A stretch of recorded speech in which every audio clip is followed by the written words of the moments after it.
রথযাত্রা মানেই মহা ধুমধাম, সারা বিশ্বের চোখ থাকে পুরীতে। যদিও এই উৎসবের প্রস্তুতি শুরু হয়ে যায় বহু আগে থেকেই।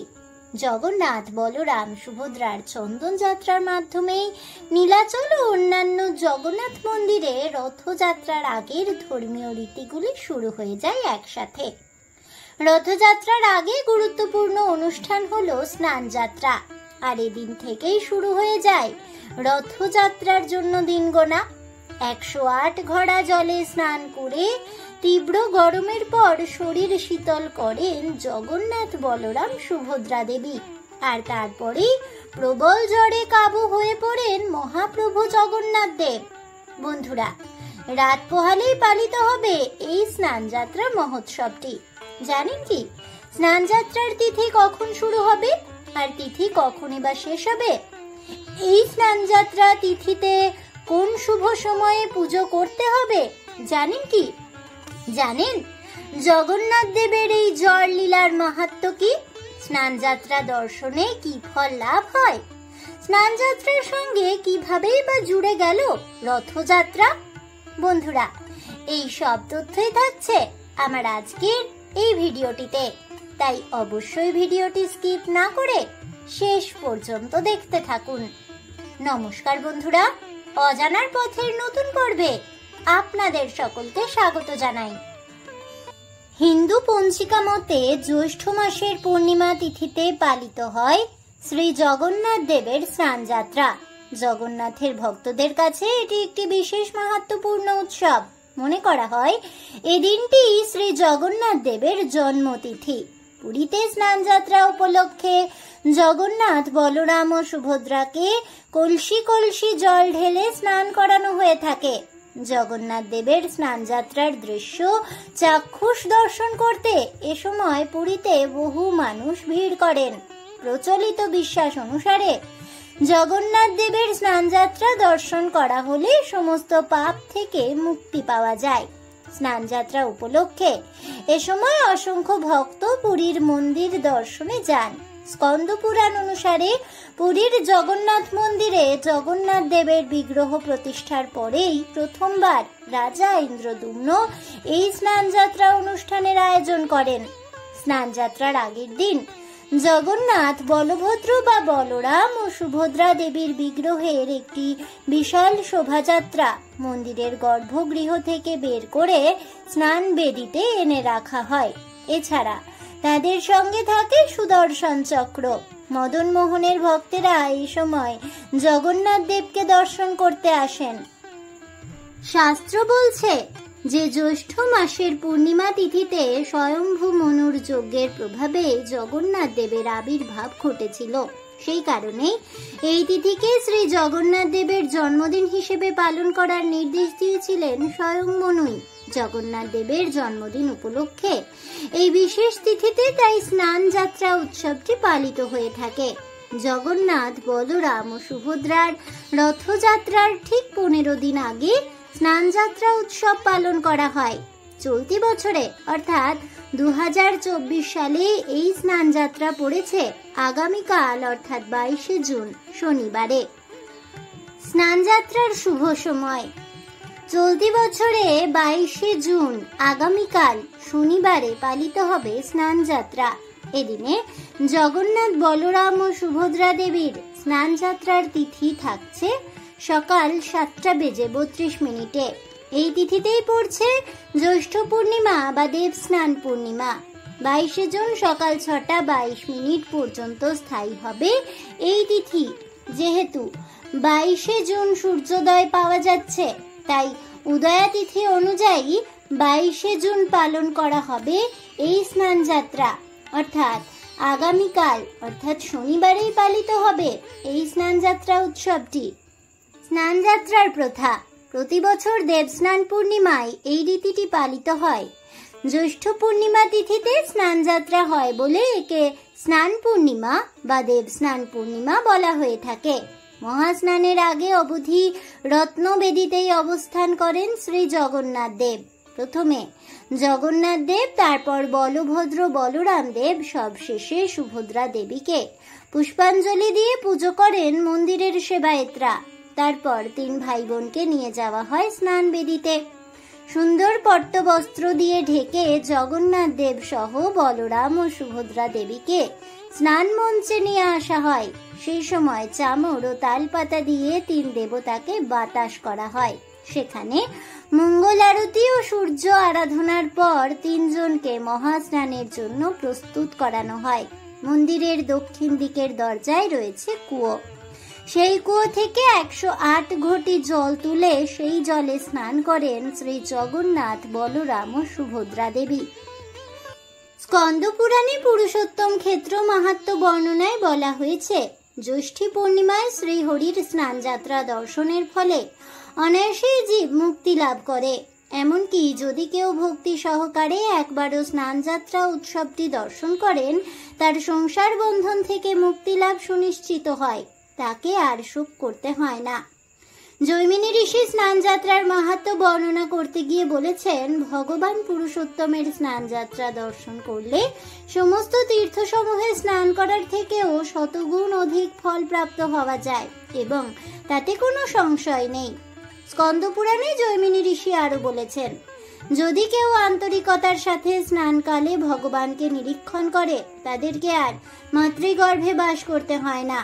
উৎসুকতা পূর্ণ হৃদয়ে স্নান যাত্রা দর্শন করলে জীবগণ ভবসাগর থেকে উদ্ধার লাভ করতে পারে। পরম আনন্দ সহকারে স্নান যাত্রা দর্শন করলে মানুষ আজন্ম যা পাপ করেছে তা বিনষ্ট হয়ে যায়। জ্যৈষ্ঠ পূর্ণিমার শুভক্ষণে জগন্নাথ দেবকে স্নান করানোর যে আয়োজন, সেটি স্নান যাত্রা। স্কন্দ পুরাণ অনুসারে রাজা ইন্দ্রদ্যুম্ন যখন জগন্নাথ দেবের কাঠের বিগ্রহ প্রতিষ্ঠা করেন, তখন থেকেই শুরু হয় এই উৎসব। অর্থাৎ এই দিনটিকে জগন্নাথ দেবের আবির্ভাব তিথি বা জন্মদিন হিসেবে পালন করা হয় সমগ্র পুরী ধামে। এ কারণেই দেবস্নান পূর্ণিমার পুণ্যতিথি এবং স্নান যাত্রা উৎসব প্রভু জগন্নাথের সকল ভক্ত তথা বৈষ্ণবদের জন্য একটি অত্যন্ত শুভ দিন। জনশ্রুতি বলছে, এদিন জগন্নাথ দেবের দর্শন করলে গত জন্ম ও এ জন্মের সব পাপ বিনাশ করেন ভগবান শ্রীকৃষ্ণ। উল্লেখ্য, স্বয়ং ভগবান শ্রীকৃষ্ণই পুরীতে জগন্নাথ বা দারু ব্রহ্মরূপে অবস্থান করেন। স্নান যাত্রার ঠিক আগের দিন পুরীর মন্দিরের গর্ভগৃহ থেকে জগন্নাথ, বলরাম ও সুভদ্রার বিগ্রহ তুলে নিয়ে আসা হয় বিশেষভাবে তৈরি করা স্নান বেদিতে। পুরীর মন্দির প্রাঙ্গণে বিশেষভাবে তৈরি করা এই মণ্ডপকে বলা হয় স্নান মণ্ডপ। এটা এতই উঁচু যে মন্দির প্রাঙ্গণের বাইরে থেকেও বেদিতে উপবিষ্ট বিগ্রহ স্পষ্টভাবেই দেখা যায়। শুধু তাই নয়, নানা রকমের ঐতিহ্যবাহী ফুল, বাগান ও গাছের চিত্রকল্প দ্বারা সাজানো হয় এই স্নান মণ্ডপটিকে। এরপরে আসে স্নান যাত্রার দিন। এদিন মন্দিরের দেবতা বিগ্রহদের স্নানের জন্য জল সংগ্রহ করেন পুরোহিতেরা। শুধুমাত্র জগন্নাথ দেবকে স্নান করানোর জন্য পুরীতে রয়েছে সোনা কুয়ো নামের এক বিশেষ ধরনের কুয়ো। শোনা যায় এই কুয়োতে নাকি কখনো সূর্যালোক পড়েনি। এই কুয়ো থেকে স্নান যাত্রার জল আনেন পুরোহিত সেবায়েতরা। জল আনার সময় পুরোহিত সেবায়েতদের মুখ কাপড় দিয়ে এমন ভাবে ঢাকা থাকে যাতে তাদের মুখ নিঃসৃত কোনো কিছু দ্বারা, এমনকি তাদের নিঃশ্বাস দ্বারাও যেন জগন্নাথের পবিত্র স্নানের জল দূষিত না হয়ে যায়। এই জল একে একে এনে রাখা হয় 108টি ঘড়ায়। জনশ্রুতি বলছে, এ জলে মেশানো হয় নানা রকমের সুগন্ধি ও বিভিন্ন ভেষজ ঔষধি উপাদান। তাছাড়া মন্ত্রোচ্চারণের মাধ্যমেও শুদ্ধিকরণ করা হয় দেবতার এই স্নানের জলকে। অন্যদিকে স্নান যাত্রাকে কেন্দ্র করে সমানভাবে এগিয়ে যায় বিগ্রহের সাজগোজ। জগন্নাথ, বলরাম ও সুভদ্রা দেবীকে আবৃত করা হয় নরম সিল্কের কাপড় দ্বারা এবং লাল এক ধরনের পাউডার দিয়ে যত্নে প্রলেপ দেওয়া হয়। ফুলে ফুলে ভরে ওঠে বিগ্রহের চারপাশ, আর থাকে সাথে সুগন্ধি ধূপ ধুনো। তারপর শুরু হয় মূল স্নান পর্ব। বৈদিক উচ্চারণ, কীর্তন ও শঙ্খধ্বনিতে আধ্যাত্মিক এক পরিবেশ তৈরি হয় পুরীর মন্দির প্রাঙ্গণে। আর সেই স্বর্গীয় পরিবেশে তালে তালে চলতে থাকে শ্রী জগন্নাথ দেবের জলাভিষেক। ক্রমে ক্রমে 108 ঘড়া জলে স্নান কার্য সম্পন্ন হয় জগন্নাথ দেবের। স্নান যাত্রার দিন সন্ধ্যাবেলা স্নান পর্বের সমাপ্তির পর জগন্নাথ ও বলভদ্রকে গণেশের রূপে সাজানোর জন্য হস্তিমুখ বিশিষ্ট মস্তক আবরণী পরানো হয়। জগন্নাথ দেবের এই রূপটিকে বলা হয় গজবেশ। তার পাশে সুভদ্রা দেবীকে ধারণ করানো হয় পদ্মবেশ। জানেন কি কেন শ্রী জগন্নাথ দেব এই গজবেশ ধারণ করেন? জনশ্রুতি বলছে, একবার কর্ণাট দেশের কানিয়ারি গ্রামের গণপতি ভট্ট নামক একজন ব্রাহ্মণ নীলাচলে স্নান যাত্রার দিন উপস্থিত হয়েছিলেন, কিন্তু তিনি গণপত্য বা গণেশের উপাসক ছিলেন বলেই শ্রী জগন্নাথ দেবের মন্দির দর্শনে আগ্রহী ছিলেন না। তেমন ভাবে রাজা তাকে বোঝালেন, জগন্নাথ দেব সকল দেবদেবীর স্বরূপেই বিরাজিত, গণেশ তারই এক রূপভেদ মাত্র। রাজার নানা যুক্তিতে অবশেষে সেই ব্রাহ্মণটি মন্দির পরিদর্শনে রাজি হলেন। সেদিনটি ছিল স্নান যাত্রার দিন। ব্রাহ্মণ গণপতি ভট্ট বিগ্রহের সামনে দাঁড়িয়ে বললেন, হে দারুব্রহ্ম, আপনি যদি সকল দেবদেবীর স্বরূপেই বিরাজিত হন, তাহলে অনুগ্রহ করে আমাকে আমার ইষ্ট দেবতা শ্রী গণেশের রূপ দর্শন করান। এরপরে শ্রী জগন্নাথ দেব সেই ব্রাহ্মণকে কৃপা দৃষ্টি প্রদর্শন করলেন এবং নিজেকে গণেশ রূপে পরিবর্তিত করলেন। সূর্যযুক্ত সহাস্য বদন জগন্নাথ দেবকে দর্শন করে সে ভক্ত মহাবিস্ময় ও মহানন্দে অভিভূত হলেন। সেই থেকে স্নান যাত্রার পর নিয়মিত রূপে শ্রী জগন্নাথ ও বলরামের স্নান বেদিতে গণেশ বেশ এবং সুভদ্রা দেবীর পদ্মবেশ ধারণ হয়ে থাকে। তাই বলা হয়, জগন্নাথ মহাপ্রভু পঞ্চদেবতার স্বরূপেই প্রকাশিত হন।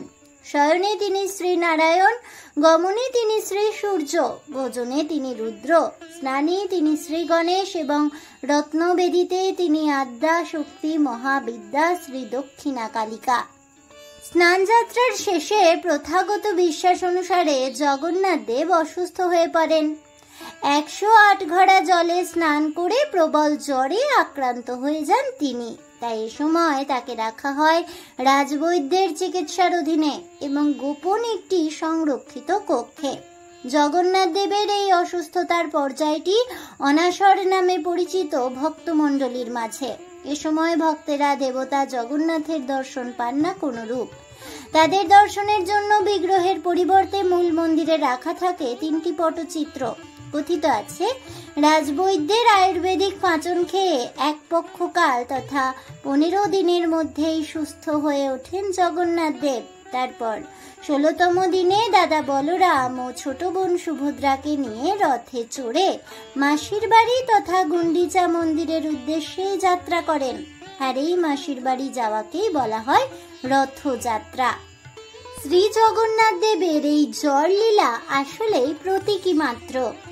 বলা হয় 108 ঘড়া জলে স্নান করার পর জগন্নাথ বিগ্রহগুলি বিবর্ণ হয়।